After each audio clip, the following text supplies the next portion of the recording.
Assalamualaikum warahmatullahi wabarakatuh. Apa kabar semuanya? Semoga teman-teman di sana dengan keadaan sehat walafiat dan selalu dalam lindungan Allah Subhanahu wa taala.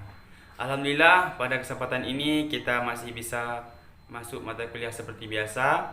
Walaupun belum bisa bertatap muka, kita berdoa saja semoga virus corona ini cepat hilang dan tidak ada lagi penyakit seperti itu.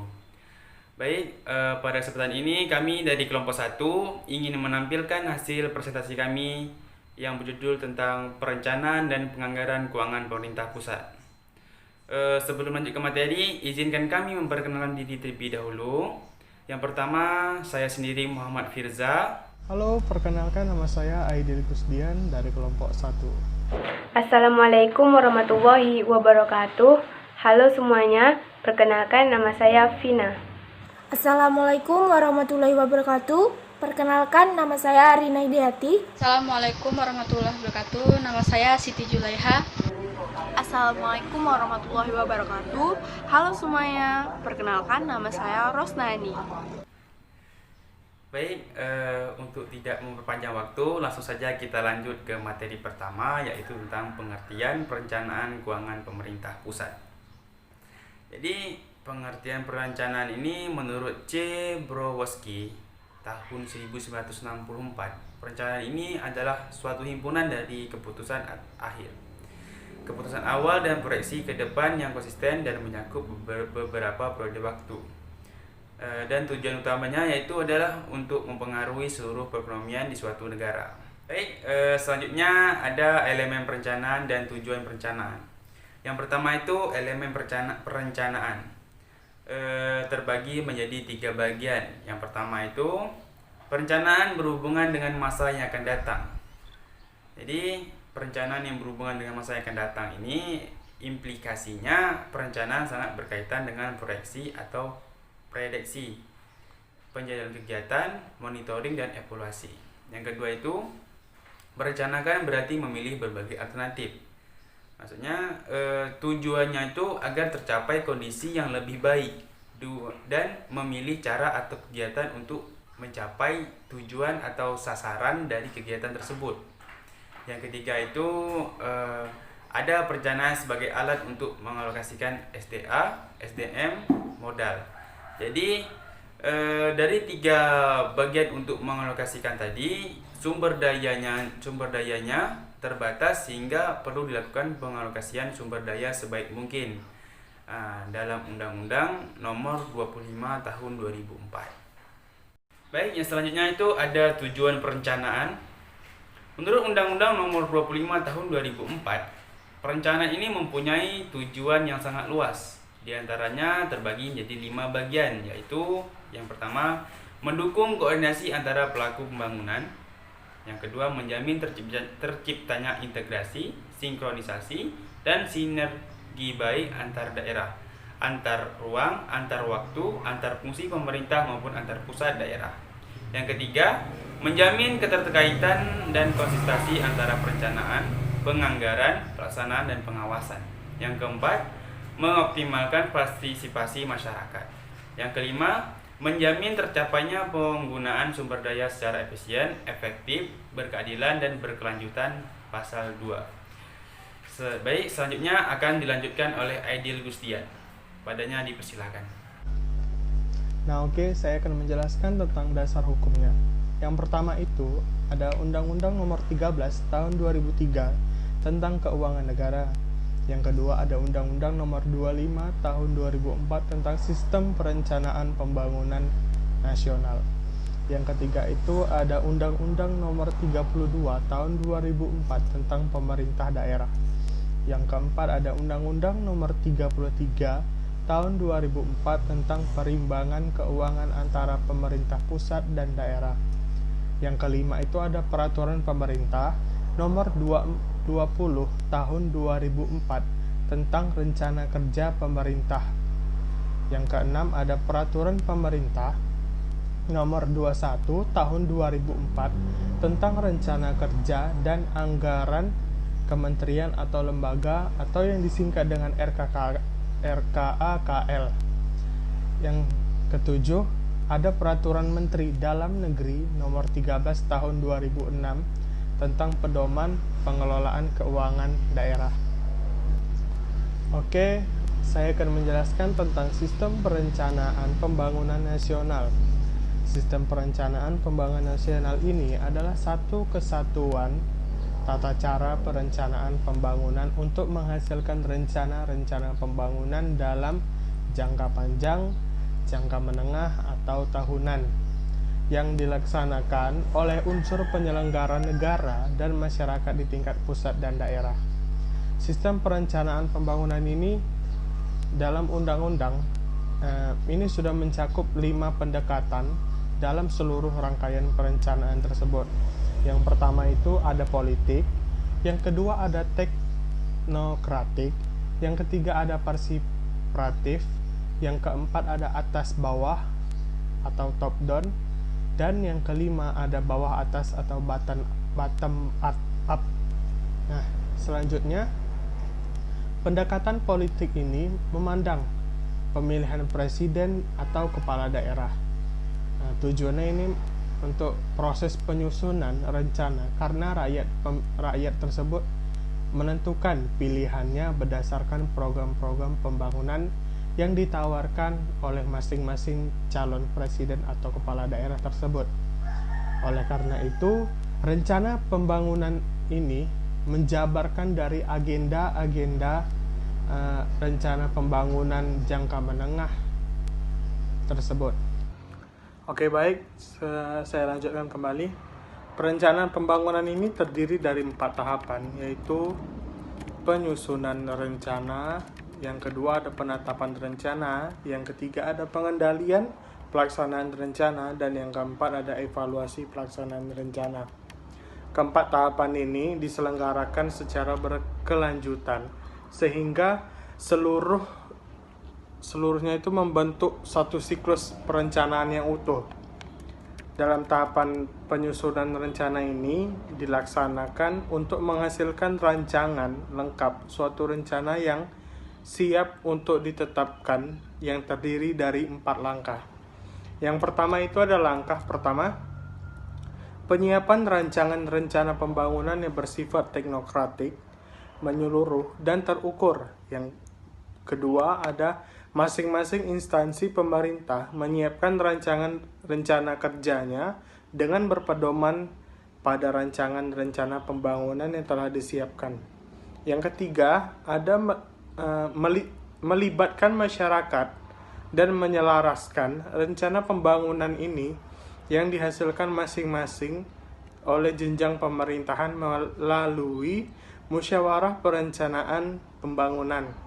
Dan yang terakhir itu ada penyusunan rancangan akhir rencana pembangunan tersebut. Nah, selanjutnya tahap berikutnya itu adalah penetapan rencana menjadi produk hukum sehingga mengikat semua pihak untuk melaksanakannya. Menurut undang-undang ini, rencana pembangunan tersebut dalam jangka panjang, nasional ataupun daerah ditetapkan sebagai undang-undang atau peraturan daerah rencana pembangunan jangka menengah tersebut. Dan pengendalian pelaksanaan rencana pembangunan ini dimaksudkan untuk menjamin tercapainya tujuan dan sasaran pembangunan yang tertuang dalam rencana melalui kegiatan-kegiatan itu. Sebelum itu kita harus mengkoreksi atau menyesuaikan selama pelaksanaan rencana tersebut oleh pimpinan kementerian atau lembaga satuan kerja perangkat daerah. Selanjutnya itu ada evaluasi pelaksanaan rencana. Yang dimaksudkan adalah bagian dari kegiatan perencanaan pembangunan yang secara sistematis mengumpulkan dan menganalisis data-data dan informasi untuk mencapai sasaran tujuan dan kinerja tujuan yang ingin dicapai oleh pelaksanaan tersebut. Selanjutnya untuk Undang-Undang Nomor 25 Tahun 2004 tentang SPPBN Bab 2 Pasal 2 menjelaskan mengenai tujuan SPPN tersebut. Tujuannya adalah untuk menjamin terciptanya integris atau sinkronisasi dan sinergi yang baik antara daerah, antara ruang, antara waktu, antara fungsi pemerintah maupun antara pusat dan daerah. Ditegaskan kemudian pada pasal 5 yang berbunyi bahwa RPJMD harus memperhatikan RPJB daerah dan RPJMN tersebut. Sedangkan Undang-Undang Nomor 23 Tahun 2014 itu tentang pemerintah daerah pada bagian kedua mengenai perencanaan pembangunan daerah pusat di pasal 263 menyatakan bahwa penyusunan RPJMD harus berpedoman pada RPJPD dan RPJMN diusul pada pasal 264 menyatakan bahwa RPJMD dapat disesuaikan dengan terhadap kebijakan tersebut yang ditetapkan oleh pemerintah pusat. Selanjutnya, pasal 269 dan pasal 271 berbunyi tentang proses evaluasi RPJMD provinsi dan RPJMD kabupaten atau kota yang dilakukan di uji kesesuaian dengan RPJMN atau RPJMD provinsi untuk kabupaten tersebut. Melalui bahasan ini, terlihat bahwa RPJMN dan RPJMD adalah dua hal yang saling berhubungan dan sinkron satu sama lain. Baik, Assalamualaikum warahmatullahi wabarakatuh. Di sini saya akan menjelaskan tentang ruang lingkup perencanaan. Ruang lingkup perencanaan ini ada 4. Yang pertama ada RPJPN atau Rencana Pembangunan Jangka Panjang Nasional. Yang kedua ada RPJM Nasional. Yang ketiga RKP atau Rencana Kerja Pemerintah. Dan yang keempat RKA atau KR Rencana Kerja dan Anggaran. RPJPN Rencana Pembangunan Jangka Panjang Nasional ini adalah dokumen perencanaan pembangunan nasional periode 20 tahun terhitung sejak tahun 2005 sampai dengan tahun 2025. Ditetapkan dengan maksud memberikan arah sekaligus menjadikan acuan bagi seluruh komponen bangsa, pemerintah, masyarakat, dan dunia usaha di dalam mewujudkan cita-cita dan tujuan nasional sesuai dengan visi dan misi. Yang kedua yaitu RPJM Nasional, merupakan penjabaran dari visi dan misi dan program Presiden yang penyusunannya berpedoman pada RPJP Nasional yang memuat strategi pembangunan nasional, kebijakan umum, program kementerian atau lembaga lintas, kementerian atau lembaga kewilayahan dan lintas kewilayahan, serta kerangka ekonomi makro yang mencangkup gambaran perekonomian. Yang ketiga itu adalah RKP, Rencana Kerja Pemerintah. Ini merupakan penjabaran dari RPJM Nasional memuat rancangan kerangka ekonomi makro yang termasuk di dalamnya arah kebijakan fiskal dan moneter, prioritas pembangunan, dan rencana kerja pendanaannya yang baik maupun yang ditempuh dengan mendorong partisipasi masyarakat. Yang keempat yaitu RKA atau KR Rencana Kerja dan Anggaran. Di sini RKA KL merupakan dokumen perencanaan dan penganggaran yang berisi program dan kegiatan suatu KL dan sebagai penjabaran dari renja KL yang bersangkutan dalam 1 tahun anggaran yang diperlukan untuk melaksanakannya. Baiklah, inilah bentuk grafik unsur penyesuaian RPJM. Sekian dari penjelasan saya. Wassalamualaikum warahmatullahi wabarakatuh. Baiklah, di sini saya akan menjelaskan tentang penganggaran pemerintah pusat. Jadi di sini yang pertama kali akan saya jelaskan yaitu pengertian dari anggaran negara. Jadi berdasarkan pasal 23 ayat 2 Undang-Undang Dasar 1945 yang mana Presiden di sini diberi wewenang untuk mengajukan rancangan undang-undang tentang anggaran pendapatan dan belanja negara. Kemudian akan dibahas bersama dengan Dewan Perwakilan Rakyat, gunanya untuk memperoleh legitimasi dalam bentuk undang-undang setelah disetujui oleh DPR tersebut. Kemudian di sini pengertian dari anggaran negara itu sendiri adalah suatu dokumen yang memuat perkiraan penerimaan dan juga pengeluaran serta rincian kegiatan-kegiatan pemerintah negara yang berasal dari pemerintah untuk dalam jangka waktu 1 tahun. Jadi anggaran negara di sini dibuat untuk menyusun rencana penerimaan dan juga pengeluaran untuk tahun yang akan datang. Kemudian di sini ada beberapa unsur dalam anggaran negara. Yang pertama yaitu dokumen hukum yang memiliki kekuatan hukum mengikat. Jadi di sini anggaran negara sudah memiliki dasar hukum. Salah satunya yaitu Peraturan Pemerintah Republik Indonesia nomor 21 tahun 2004 yang mengatur tentang penyusunan rencana kerja dan anggaran kementerian negara ataupun juga lembaga. Kemudian unsur yang kedua yaitu rencana penerimaan negara. Jadi di sini penerimaan negara bisa bersumber dari pajak, non-pajak ataupun juga dari hibah. Jadi penerimaan negara yang bersumber dari pajak yang pertama yaitu penerimaan pajak dalam negeri. Contohnya yaitu pendapatan pajak penghasilan ataupun PPH, kemudian pendapatan pajak penambahan nilai ataupun juga pajak PPNBM, kemudian pendapatan pajak bumi dan bangunan, kemudian pendapatan pajak cukai, kemudian pendapatan dari pajak lainnya. Kemudian dari pajak internasional ini ada pendapatan bea masuk dan juga pendapatan bea keluar. Kemudian penerimaan negara yang berasal dari bukan pajak, yang pertama yaitu penerimaan bersumber dari alam. Bisa berasal dari sumber daya alam migas ataupun juga bisa berasal dari sumber daya alam non migas. Contohnya yaitu perikanan, peternakan dan juga perkebunan. Selanjutnya unsur selanjutnya yaitu rencana pengeluaran negara. Jadi di sini rencana pengeluaran negara bisa pengeluaran negara rutin ataupun juga pengeluaran negara pembangunan.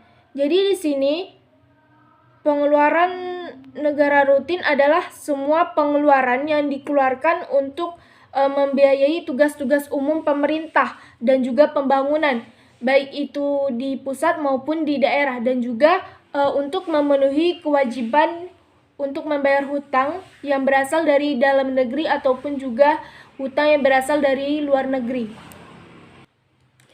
Selanjutnya yaitu pengeluaran pembangunan, yaitu semua pengeluaran negara yang dikeluarkan untuk membiayai proyek-proyek pembangunan. Contohnya yaitu infrastruktur seperti proyek jalan tol ataupun juga proyek jembatan. Kemudian unsur selanjutnya yaitu kebijakan negara terhadap kegiatan-kegiatan di bidang pemerintah yang memperoleh prioritas ataupun tidaknya. Selanjutnya, masa berlakunya hanya 1 tahun, kecuali diberlakukan untuk tahun anggaran negara ke depan. Jadi, anggaran negara di sini hanya berlaku untuk 1 tahun, kecuali anggaran negara tersebut dianggarkan kembali pada tahun yang akan datang. Kemudian di sini menurut pasal 23 ayat 1 Undang-Undang Dasar 1945 yang mana pada setiap tahunnya pemerintah di sini melalui presiden menyusun rancangan anggaran pendapatan dan belanja negara yang kemudian akan disahkan menjadi anggaran pendapatan dan belanja negara sudah dalam bentuk undang-undang karena telah disetujui oleh Dewan Perwakilan Rakyat. Kemudian anggaran pendapatan belanja negara di sini merupakan otoritas dari Dewan Perwakilan Rakyat sebagai otoritas dari Dewan perwakilan rakyat kepada presiden. Maka dari itu presiden di sini diwajibkan untuk mempertanggungjawabkan segala penerimaan dan juga pengeluaran negara yang telah dilakukan selama 1 tahun berjalan. Jadi di sini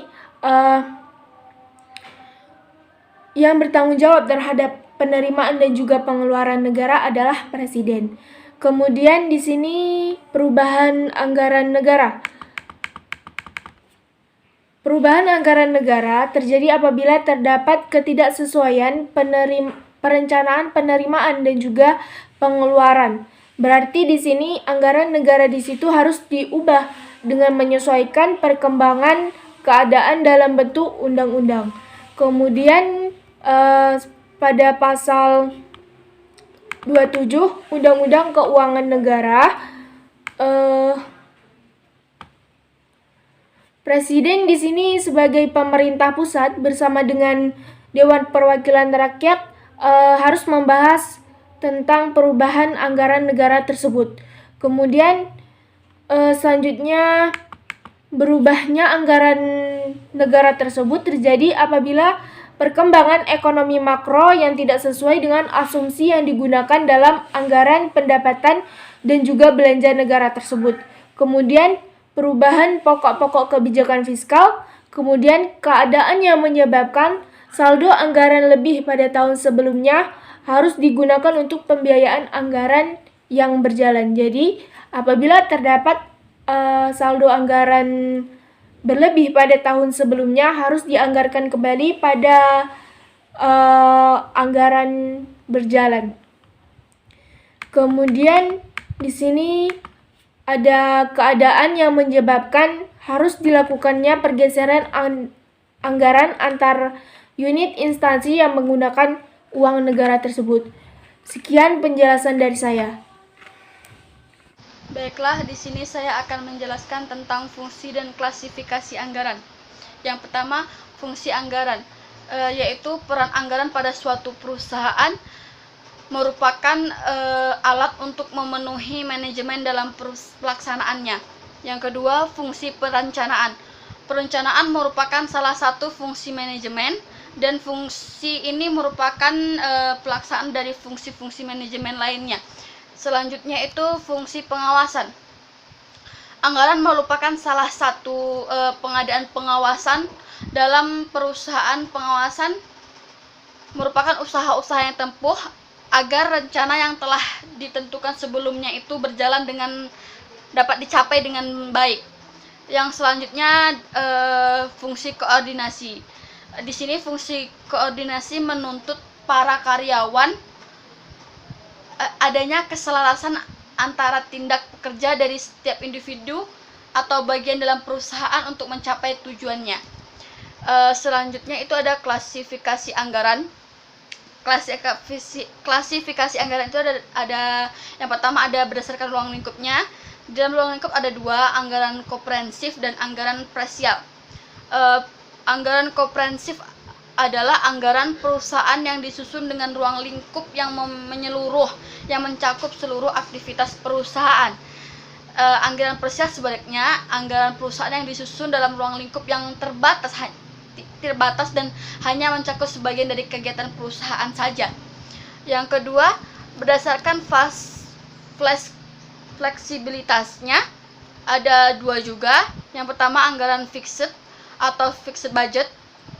Di sini anggaran yang disusun untuk periode waktu tertentu, di mana volumenya sudah tertentu. Berdasarkan volume tersebut direncanakan runway, cost dan expense serta tidak diadakan secara periodik.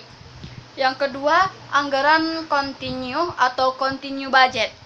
Anggaran yang disusun untuk periode waktu tertentu di mana volumenya sudah ditentukan berdasarkan volume tersebut yang direncanakan berdasarkan revenue, cost, expense, tapi diadakan revisi secara periodik dan ditambah anggaran untuk satu triwulan pada periode anggaran berikutnya. Berdasarkan jangka waktu juga ada dua. Yang pertama anggaran jangka pendek dan anggaran jangka panjang. Anggaran jangka pendek adalah anggaran operasional yang menunjukkan rencana operasi atau kegiatan untuk satu periode akuntansi saja. Biasanya 1 tahun dan yang 1 tahun yang akan datang. Sedangkan anggaran jangka panjang, anggaran yang menunjukkan rencana investasi dalam tahun anggaran dan dengan waktu lebih dari 1 tahun. Menurut Sugianto, Robert Gunadiha, dan Sony Lobo 1995, dalam penyusunan anggaran perlu diperhatikan beberapa prinsip. Yang pertama, keterbukaan. Yang kedua, prioritas. Yang ketiga, pembebanan dan penguntungan anggaran. Yang keempat, fleksibilitas. Yang kelima, pra-label. Yang keenam, kecamatan. Yang ketujuh, kelengkapan atau universalitas. Yang kedelapan, komprehensif. Yang kesembilan, terinci. 10, perimbangan. Dan 11, dinamis. Dan yang terakhir, siklus anggaran. Siklus anggaran adalah masa atau jangka waktu mulai saat anggaran APBN disusun sampai saat perhitungan anggaran disahkan dengan undang-undang. Siklus anggaran itu ada beberapa tahapan. Tahap pertama yaitu penyusunan anggaran, yang kedua pelaksanaan anggaran, yang keempat pengawasan anggaran, yang kelima yaitu ada pelaporan dan pertanggungjawaban anggaran.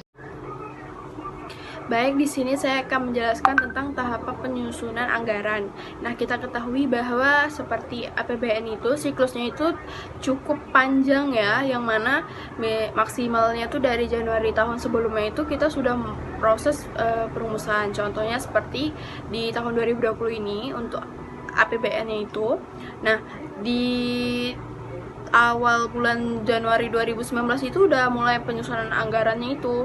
Nah, secara ringkas saja deh, saya langsung memberikan 6 tahap siklus APBN-nya itu. Oke. Yang pertama itu adalah perencanaan dan penganggaran yang berlangsung di bulan Januari hingga Juli.